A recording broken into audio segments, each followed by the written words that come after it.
पर बिहार कैबिनेट मंत्री संजय कुमार झा बाढ़ग्रस्त क्षेत्रों का लिया जायजा। नवगछिया इलाके में तटबंध का किया निरीक्षण।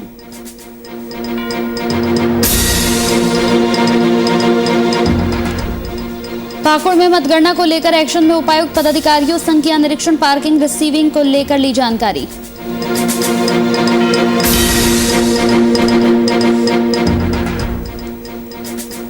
चंद्रपुरा रेलवे स्टेशन पर आरपीएफ और जीआरपी को बड़ी सफलता। काम का झांसा देकर लाई जा रही 19 लड़कियां बरामद। रांची में रहने वाला लोकल एजेंट फरार। और भागलपुर में दर्दनाक हादसा, ट्रक और ऑटो की भिड़ंत, एक युवक की मौके पर मौत, जिसके बाद जमकर मचा बवाल।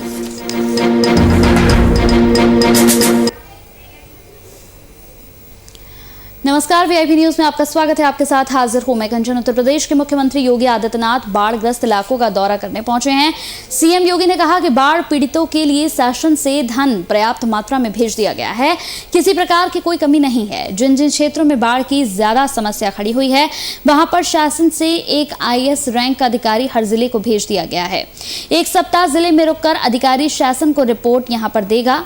उन्होंने ये भी कहा कि बाढ़ की वजह से प्रभावित हुए लोगों को तत्काल सहायता मुहैया कराई जा रही है। जिनके घर में यहां पर पानी घुस गया है, उन्हें तो तुरंत आवास की व्यवस्था करवाई जाएगी।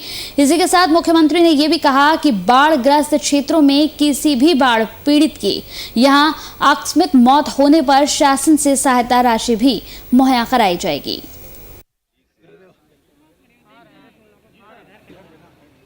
उन सब लोगों का भी तो यहाँ के काफी गांव इससे प्रभावित होते हैं। वर्तमान में 4 जो राजस्व गांव हैं, उन 4 राजस्व गांवों की लगभग 2500 की आबादी इससे प्रभावित है। उन सभी लोगों को राहत सामग्री वितरित करने के लिए पहले निर्देश दे जा चुके हैं।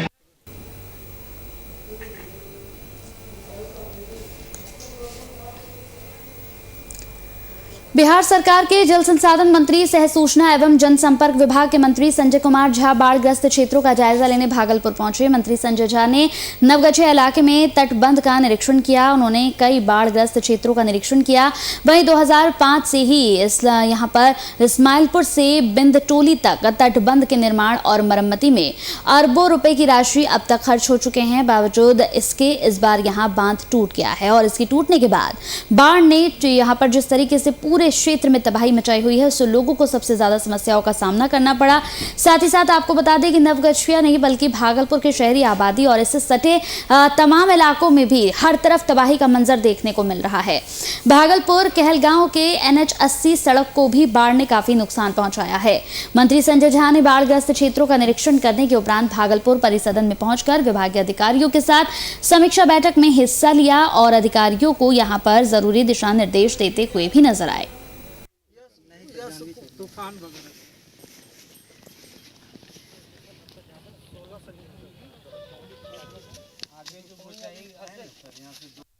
साथ आपको पता है कि यस तूफान के बाद मई से ही चल रहा है और एक जगह इस्माइलपुर बिंदटोली में सिंक कर गया था। वो देखने के लिए आगे कैसे काम किया जाए, इस्माइलपुर बिंदटोली में हर एक साल डिपार्टमेंट को काम कराना पड़ता है, तो क्या इसका परमानेंट सॉल्यूशन है। और ये जो जहाँ खड़े हैं उसका 19 किलोमीटर का काम इस फ्लड के बाद उसका HFL हाईएस्ट फ्लड लेवल पे इसका मिट्टी का काम हो जाए, एंटी फ्लड सर्विस बन जाए और यहाँ से जाने का अल्टरनेट एक रास्ता मिले करेंगे। जो हम लोग देखें कि जितना मकई का ई लगा करके रखता है उसमें कैसे देखेगा इंजीनियर, ये भी तो देखना चाहिए। इंजीनियर तो जा ही रहा है बांध पर, और वो नीचे से चूहा निकल गया या आपको सीपेज पाइपिंग होगा और पूरा बांध पर देखे कि मकई का ढट्ठा जो होता है वो रखे हुए है, तो बहुत मुश्किल है, उसमें तो घुस के देख भी नहीं सकता। तो ये सब भी लोकली समस्या है।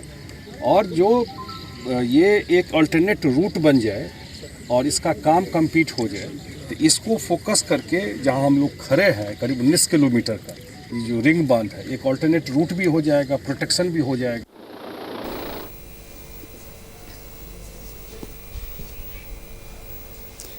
पाकुड़ में पंचायत चुनाव के मतगणना को लेकर उपायुक्त ने निरीक्षण किया। जिला पंचायती राज पदाधिकारी और यहां पर जेई को मैपिंग कर प्रस्ताव समर्पित करने के दिशा निर्देश दिए गए हैं। आने वाले महीने में प्रस्तावित पंचायत निर्वाचन को लेकर जिला प्रशासन ने कवायद शुरू कर दी है। गुरुवार को उपायुक्त वरुण रंजन समेत अन्य पदाधिकारियों ने निर्वाचन के बाद मतगणना को लेकर यहां भवनों का निरीक्षण किया।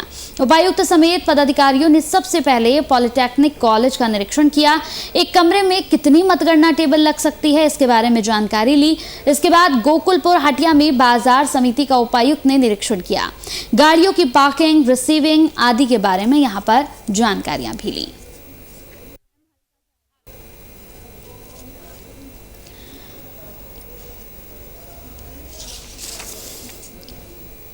तो आपको बताते चले कि पाकुड़ में पंचायत चुनाव की मतगणना को लेकर उपायुक्त ने यहां पर निरीक्षण किया है। जिला पंचायती राज पदाधिकारी और जेई को यहां मैपिंग कर प्रस्ताव समर्पित करने के दिशा निर्देश भी दिए गए हैं। आने वाले महीने में प्रस्तावित पंचायत निर्वाचन को लेकर जिला प्रशासन ने अपनी तरफ से कवायद भी शुरू कर दी है।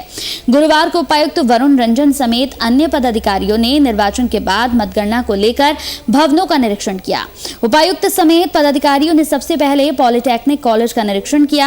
एक कमरे में कितनी मतगणना टेबल लग सकती है, इसके बारे में जानकारी ली। इसके बाद गोकुलपुर हटिया में बाजार समिति का उपायुक्त ने निरीक्षण किया। गाड़ियों की पार्किंग, रिसीविंग आदि के बारे में जानकारी भी ली। तो मतगणना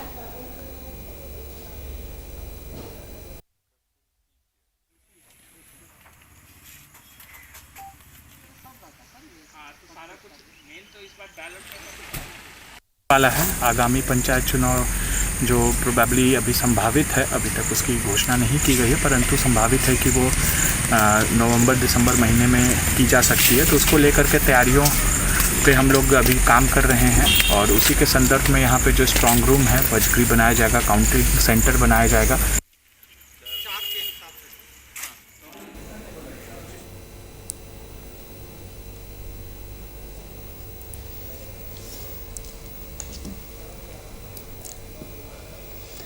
काम का झांसा देकर यहां पर कोयम्बटूर से 19 लड़कियों को चंद्रपुरा रेलवे स्टेशन पर आरपीएफ और जीआरपी के जवानों ने पकड़ा, जबकि इसका पता चलते ही रांची में रहने वाले लोकल एजेंट यहां से भाग खड़ा हुआ। पुलिस ने इस मानव तस्करी का मामला मानते हुए आगे जांच करने की बात कही है। लड़कियों को काम के लिए यहां पर ले जाने वाले रांची निवासी अब्दुल रहीम अहमद ने उन सभी के साथ रांची में ट्रेन में सवार होने की बात कही थी, लेकिन जब लड़कियां रेलवे स्टेशन पर पकड़ी गईं तो उसके बाद से ही रहीम का मोबाइल नंबर पुलिस को स्विच ऑफ मिल रहा था। वहीं चंद्रपुरा आरपीएफ और जीआरपी रेल से यहां छुड़ाई गई सभी लड़कियों से पूछताछ कर रही है। घर से कब निकला था ये पता है? उसमें आपका भी लड़की है? हाँ, लड़की है मेरा। तो कहाँ जा रहा था? अब चने एक बार खट के आया चने, अब कहाँ जाता है आप हमको थोड़ी जाएंगे। तो कहाँ लेके आए? तो आपका लड़की नहीं बताया कि कहाँ जा रहे हैं? नहीं बताया। हम तो घर से कब निकला था ये पता है? 11 बजे की है लगभग। हाँ। तो आपको बता के निकला था कि बिना बताए हुए निकला? हमारा नहीं, कुछ नहीं बोला था। उसमें आपका भी लड़की है? हाँ,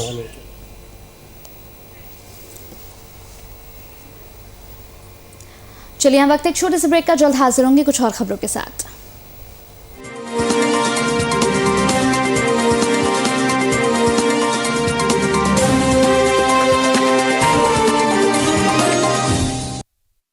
के बिसात जनता किसके साथ? चुनावी महाअभियान पर महाभारत, पलायन, परिवार और पॉलिटिक्स, कोरोना, किसान और आंदोलन, छोटी से बड़ी खबरों पर पैनी नजर।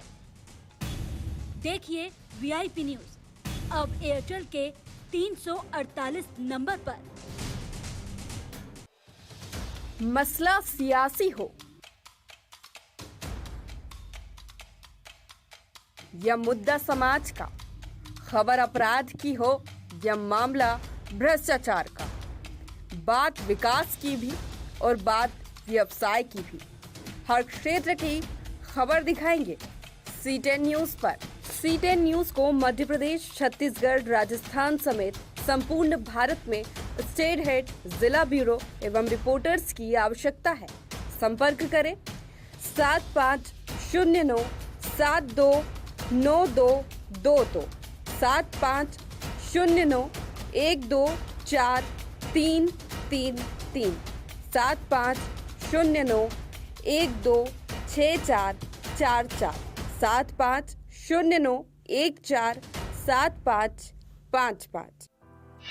जहाँ नदियों में आसमान की छाया हो, जहाँ सड़कों पर बादलों का डेरा हो, जहाँ हरे भरे पेड़ पहाड़ों का श्रृंगार करें, जहाँ सूरज आसमान को छोड़ने के लिए पहाड़ों से ऊंचा उठने का प्रयास करता हो, जहाँ भाषा में सुंदरता और हर व्यक्ति के माथे पर चमक है। शहर से नफरत नहीं मुझे, बस ये मेरो पहाड़ है।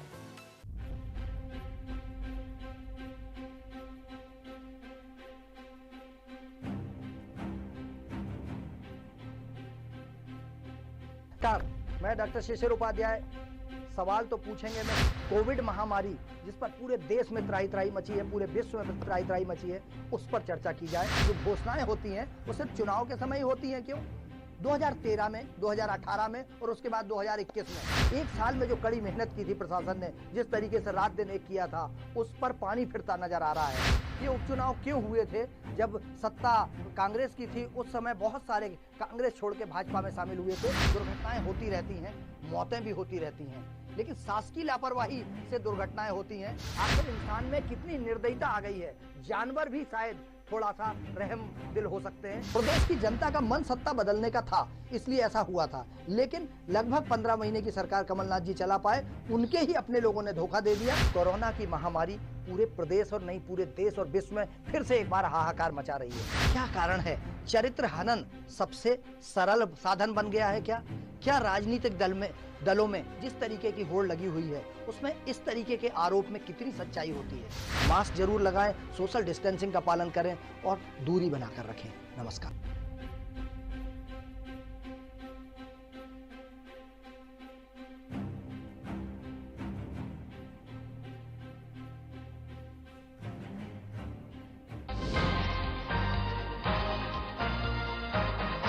हर खबर में राष्ट्रवाद की लहर,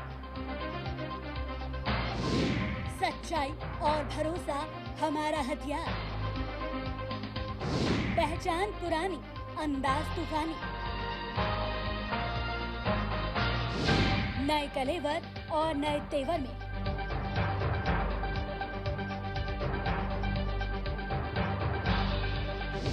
VIP न्यूज अब एयरटेल नंबर 348 पर।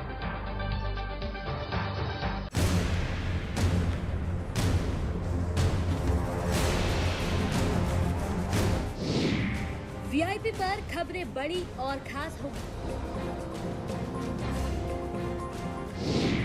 असल वजहों की VIP को तलाश होगी।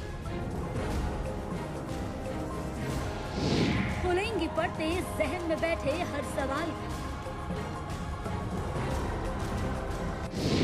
हर एक छोटे से बड़े मुद्दे पर बात होगी। हर वो जवाब जो है आपके लिए अहम। जानना है हमारी जिम्मेदारी।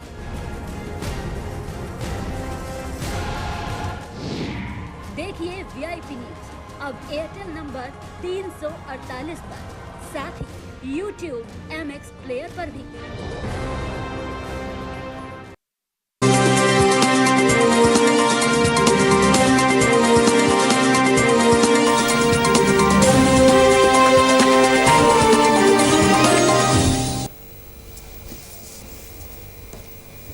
ब्रेक के बाद स्वागत है आपका। तो सहरसा जिला जहां के यहां पर गुरियारी गांव में एक बेटे ने पिता की गोली मारकर हत्या कर दी, वहीं पिता पुत्र के रिश्ते को तार तार कर दिया। पिता ने पहले पत्नी के निधन के बाद जब दूसरी शादी कर ली तो ये बात बेटे को नागवारा गुजरी और उसने पिता की हत्या की साजिश रच डाली। वहीं पिता महेश्वरी यादव जब सिमरी बख्तियारपुर बाजार से घर लौट रहे थे, उसी दौरान बाइक सवार पिता की गोली मारकर हत्या कर दी गई।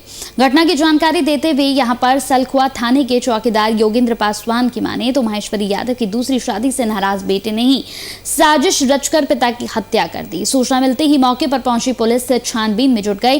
पुलिस ने लाश को कब्जे में लेकर पोस्टमार्टम के लिए अस्पताल भेज दिया। वहीं मौत से इलाके में सनसनी फैली हुई है। फिलहाल पुलिस यहां पर तमाम बिंदुओं पर अपनी जांच पड़ताल शुरू कर चुकी है और जल्द ही इस पूरे मामले पर पूर्ण रूप से खुलासा किया जाएगा।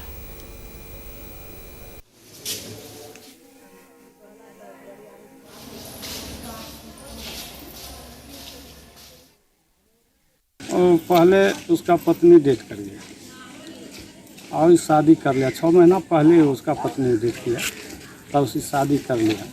शादी किया तो बेटा बोला ये हकदार हो जाएगा।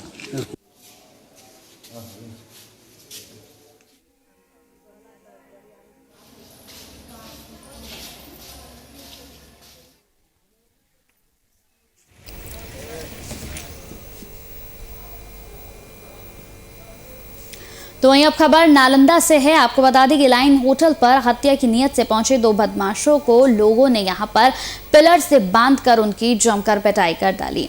वीडियो वायरल हुआ है। आपको बता दें कि यहां पर एक लोडेड कट्टा और कारतूस भी बरामद किया गया। नालंदा जिले के लाइन होटल पर एक व्यक्ति की हत्या करने पहुंचे 3 बदमाशों में से 2 बदमाशों को लोगों ने पकड़ लिया और पिलर पर बांधकर उनकी जमकर पिटाई कर दी। बदमाशों के पास से एक लोडेड कट्टा और कारतूस भी बरामद किया गया है, जबकि तीसरा बदमाश यहां फायरिंग करते हुए मौके से फरार हो गया। टीवी स्क्रीन पर तस्वीरें आप देख रहे हैं। तस्वीरों को देखकर आप अंदाजा लगा सकते हैं कि बदमाशों के हौसले कितने बुलंद हैं। हालांकि लोगों ने इन दोनों को पकड़ लिया और पिलर से बांधकर इनकी जमकर पिटाई की गई। साथ ही साथ आपको बताते चले कि जो तीसरा बदमाश था वो फायरिंग करते हुए यहां से फरार हो गया, जिसकी तलाश में पुलिस लगी हुई है। ग्रामीणों के चुंगल से इन दोनों को पुलिस वालों ने छुड़ा लिया है और अपने साथ थाने ले आई है और आगे की कार्रवाई में जुट गई है।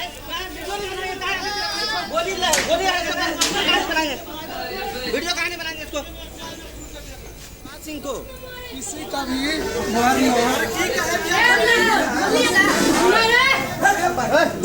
गोली भी इसके दुगो है ना। जाइए कोई नहीं, जाइए आपको भी देखने मिलेंगे।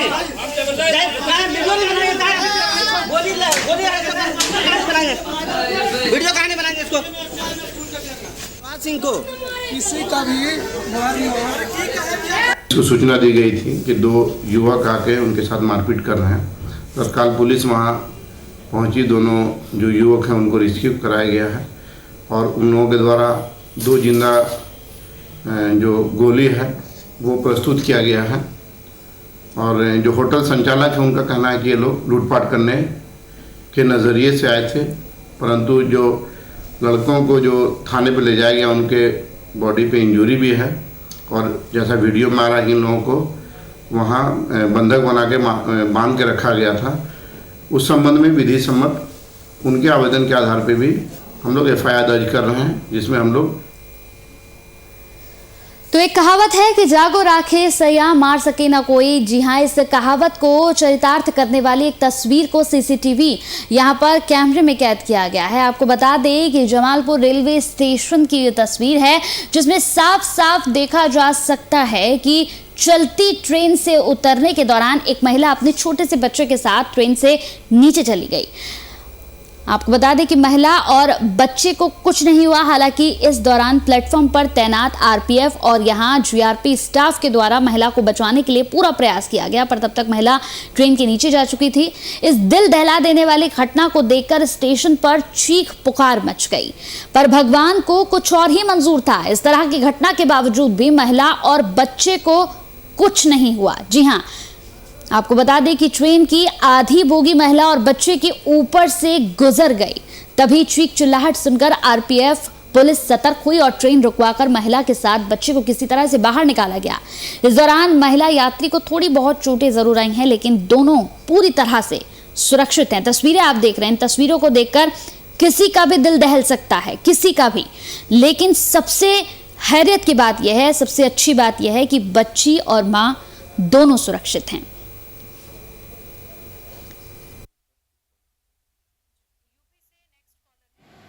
का भी दिल दहल सकता है। आप ये भी सोच सकते हैं कि शायद दोनों में से कोई भी नहीं बचा होगा, क्योंकि जब तक इन्हें बचाने के लिए लोग आगे पहुंचे तब तक दोनों ही ट्रेन के नीचे जा चुके थे। बावजूद इसके दोनों सुरक्षित हैं।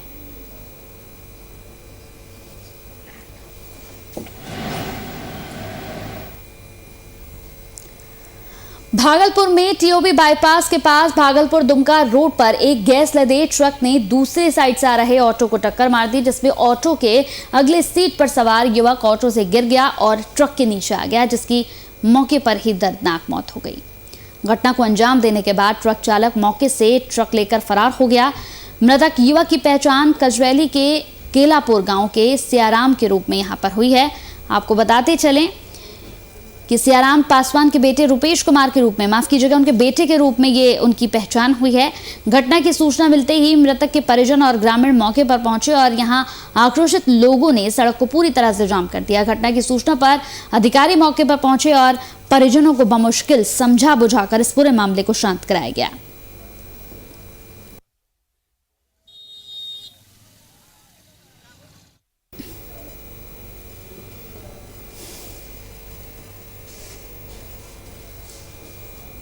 चलिए, इसी के साथ इस बुलेटिन में मेरे साथ इतना ही। नमस्कार।